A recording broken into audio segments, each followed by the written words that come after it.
Assalamualaikum warahmatullahi wabarakatuh.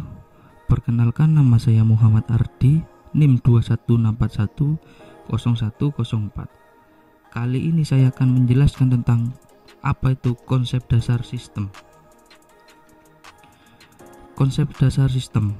Saat ini kita berada di dalam dunia yang tersusun atau terorganisir dengan kompleks. Dikatakan kompleks karena dunia ini tersusun dari beberapa subsistem yang berbeda satu sama lainnya, dan mereka berinteraksi pada tingkat tertentu. Beberapa definisi sistem diantaranya: A. Menurut Wikipedia Bahasa Indonesia, pengertian sistem dalam pandangan secara umum adalah sekumpulan benda yang memiliki hubungan di antara mereka. B. Menurut Raymond McLeod dan Georges Schell, sistem adalah sekelompok elemen-elemen yang terintegrasi dengan maksud yang sama untuk mencapai suatu tujuan. C. Menurut Ludwig von Bertalanffy, sistem merupakan seperangkat unsur yang saling terkait dalam suatu antarelasi di antara unsur-unsur tersebut dengan lingkungan. Karakteristik sistem. Tujuan sistem. Menurut Azhar Susanto, tujuan sistem merupakan target atau sasaran akhir yang ingin dicapai oleh suatu sistem. Agar supaya target tersebut bisa tercapai, maka target atau sasaran tersebut harus diketahui terlebih dahulu ciri-ciri atau kriterianya. Dalam upaya mencapai suatu sasaran tanpa mengetahui kriteria dari sasaran tersebut, kemungkinan besar sasaran tersebut tidak akan pernah tercapai. 2. Batas sistem. Menurut Azhar Susanto, batas sistem merupakan garis abstraksi yang memisahkan antara sistem dan lingkungannya. Batas suatu sistem menunjukkan ruang lingkup dari sistem tersebut. 3. Subsistem. Subsistem merupakan komponen atau bagian dari suatu sistem. Subsistem ini bisa fisik ataupun abstrak. Suatu subsistem adalah istilah untuk menjelaskan bagian dari sistem. Setiap subsistem mempunyai sifat-sifat dari sistem untuk menjalankan suatu fungsi tertentu dan mempengaruhi proses sistem secara keseluruhan. 4. Hubungan sistem dan hierarki sistem. Hubungan sistem adalah hubungan yang terjadi antara subsistem dengan subsistem lainnya yang setingkat atau antara subsistem dan sistem yang lebih besar. Ada dua macam hubungan sistem, yaitu A.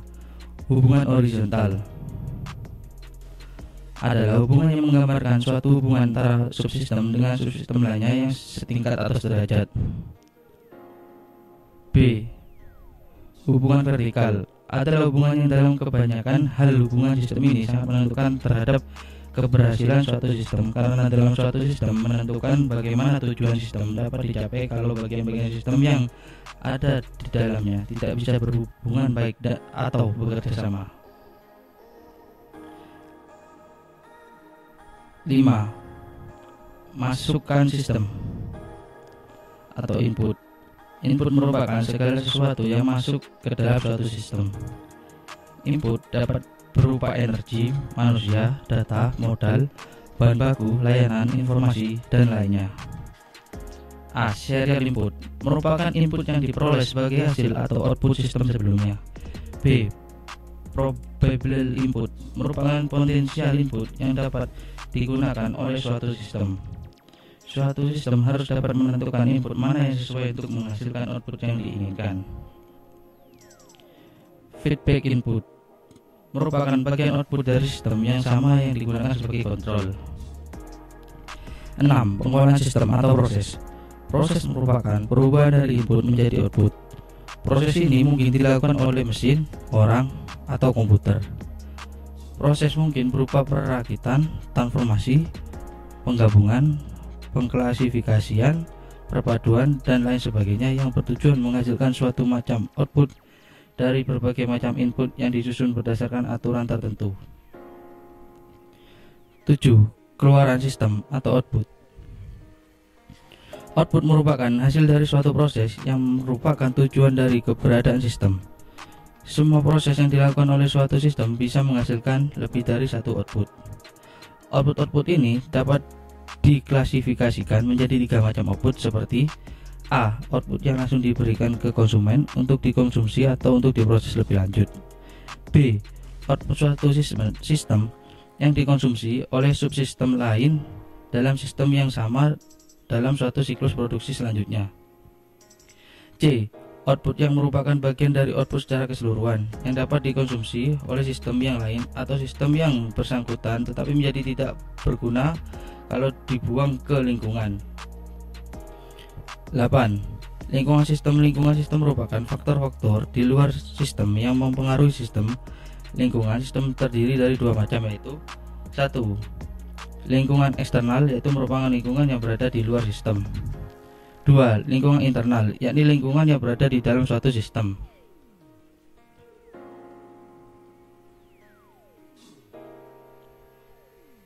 D. Cara pandang sistem. Cara pandang sistem melihat operasi bisnis sebagai sistem-sistem yang melekat dalam suatu lingkungan yang lebih luas. Cara pandang sistem ini bermanfaat untuk 1. Mencegah manajer tidak tersesat dalam kompleksitas struktur dan rincian pekerjaan. 2. Menyadari perlunya memiliki tujuan-tujuan yang baik. 3. Menekan pentingnya kerjasama semua bagian dalam organisasi. 4. Mengakui keterkaitan organisasi dengan lingkungannya. 5. Memberikan penilaian yang tinggi pada informasi umpan balik yang hanya dapat dicapai dengan cara sistem tertutup.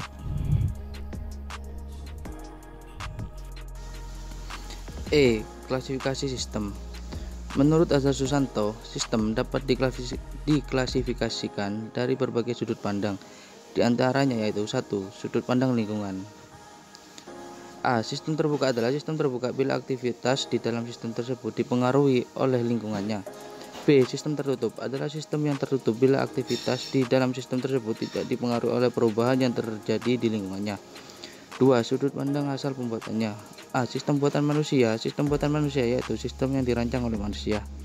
B. Sistem alamiah, buatan Tuhan. Sistem alamiah yaitu sistem yang terjadi melalui proses alam seperti sistem matahari, sistem angkasa, sistem reproduksi, dan lain-lain. 3. Sudut pandang keberadaan.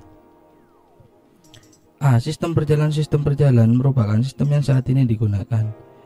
B. Sistem konseptual. Sistem konseptual ialah sistem yang menjadi harapan atau masih di atas kertas bila kita merancang suatu sistem dan sistem tersebut belum diterapkan, maka sistem tersebut hanyalah merupakan angan-angan yang mungkin secara akal sehat.